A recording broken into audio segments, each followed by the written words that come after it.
ખંભાળિયામાં મોડી રાત્રે મેઘો મંડાયો। વરસાદ પડતા ફરી એક વખત રસ્તાઓ ઉપર પાણી ફરી વળ્યા છે। નગર ગેટ સહિતના જે મુખ્ય માર્ગો ત્યાં પાણી વહેતા થયા છે।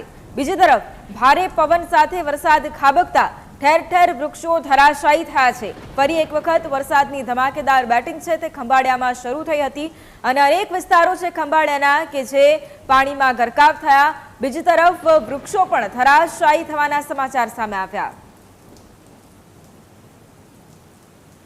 સંવાદદાતા મનોજ ફોન લાઈન પર છે। મનોજ, ખંભાળિયામાં મોડી રાત્રે વરસાદની ફરી એક વખત બેટિંગ શરૂ થઈ છે। વરસાદને લઈને અત્યારે ખંભાળિયામાં શું પરિસ્થિતિ? જી વૈભવી, દેવભૂમિ દ્વારકાના ખંભાળિયામાં ગઈ રાતના મુસળધાર વરસાદ પ્રાપ્ત થયો હતો અને વરસાદને કારણે નગર ગેટ, જોધપુર ગેટ વગેરે વિસ્તારોમાં ખૂબ જ પાણી ફરી વળી રહ્યા હતા અને હોસ્પિટલ ચોકમાં આજુબાજુમાં નાના મોટા ઘણા વૃક્ષો ધરાશાયી થતા રોડ રસ્તા ઉપર અસર થઈ હતી। હાલ વરસાદ બંધ છે, પણ દેવભૂમિ દ્વારકામાં સૌથી વધારે વરસાદ જામ ખંભાળિયા મુકામે થયેલ છે।